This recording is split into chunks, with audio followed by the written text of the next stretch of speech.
So this is going to be a mixed media weaving where you're incorporating the yarn that you have in your supply kit, but also some other type of material that wouldn't be used traditionally for a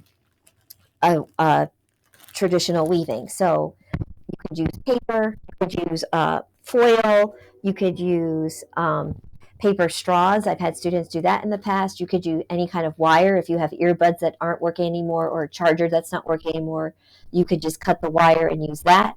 I'm going to be using some paper straws and some strips of the art paper that I had left over from the paper quilt project. You could use newspaper, you could use paper towel, anything that you can cut into a strip and weave through your weaving. So you need to have 5 areas in your weaving where there is something that is not yarn, but you want to start with your yarn first. So everybody should have 4 different colors of yarn, and I'm just going to show you how to get the yarn part started, and then I'll have in the next video how to incorporate your mixed media material, your alternative material. So I have my blue yarn first, and the yarn is going to be thicker and fuzzier than the string that you have been using for your other projects. So it's a little bit trickier to work with. You want to have some patience, but it shouldn't be too much of a difference from what you were doing already. Okay, and I'll show you what the needle is for too. So you want to get your yarn tied to your first string. So I have my first string here, right, and it's taped on the back like we just did in the beginning. And I'm working on the front. So now I'm always going to be working on the front. I'm not going to do anything on the back. And I'm going to pull it right up to the beginning, and I'm just going to make a loop. Make sure my hands are out of the way so you can see. So make a loop. So just like that, okay? And then I'm going to put the end of my loop through the circle.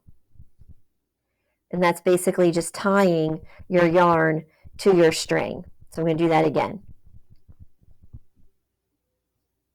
Do it up here. So take this, make a loop, okay? And then take my end, put it through the circle, all right, and tie.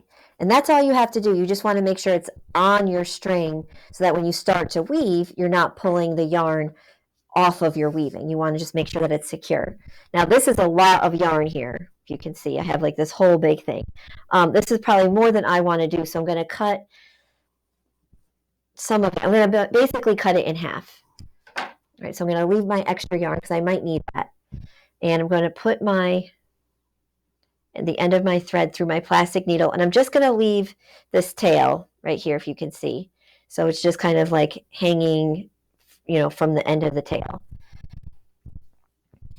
And now I'm going to start my weaving. So the whole idea of the weaving, like we saw in the video, is just that you're using pattern, right? This is very reliant on pattern to just go back and forth across your strings. So I'm going to go with an under, so your pattern is under, over, under, over. And then when you go the other way, you're going to reverse that and you're going to go over, under. So I'm going to consider the knot an over, and I'm going to go under my second string, over my third, under my fourth. And it's hard to see because the string is white and the needle is white, but here there's no string here. I'm over my string. Over, under, over. Right. And I just put my needle through, and because my yarn is on my needle, the yarn is just going to pull through. So I just slowly pull that all the way through.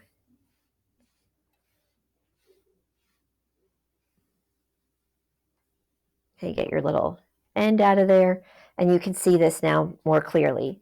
So you can see where my yarn is. It's under, over, under, over, under, over, under, over, under, over, under, over, under, over. Now, I ended with an over, which means that the next, when I go back, so you're always kind of going to the left, and then you're going to go back to the right, to the left, back to the right. So it's kind of like this kind of back and forth motion. So I ended with an over, and now I'm going to start with an under.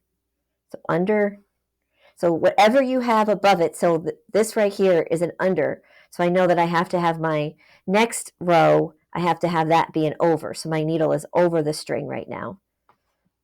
Under.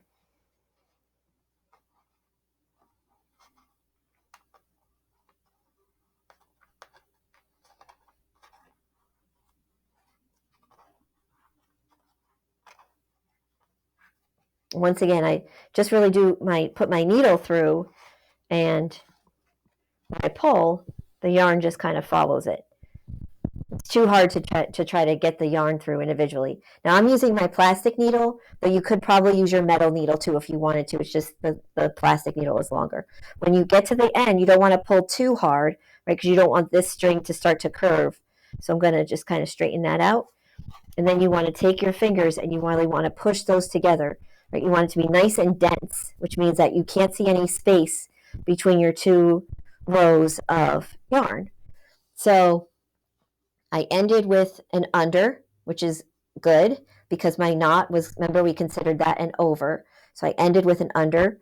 And now for my third row, I'm going to start with an over. So I'm on top of this string.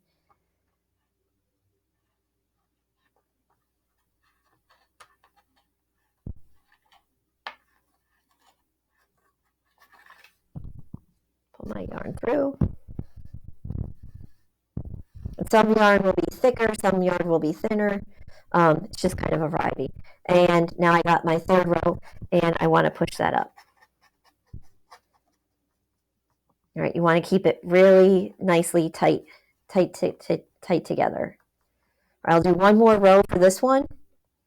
So I ended with an over.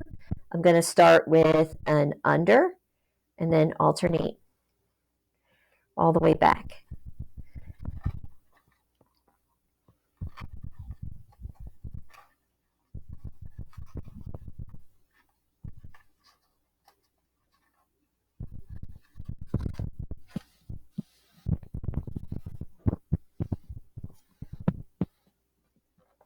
All right, so I don't want to pull it too much. Push it up, get it nice and tight in there. Okay, and you can start to see the pattern come a little bit clearer where you have a over and then you don't see the thread, that means it's an under, and then you have an over again, and then the yarn kind of hides again under the thread because you did an under. All right, so the pattern works right to left where you're doing under, over, and it also works up and down where it's under, over. I'm going to finish up this row, and then the next video will show about finishing up the row and how you tie that off and incorporating your mixed media materials.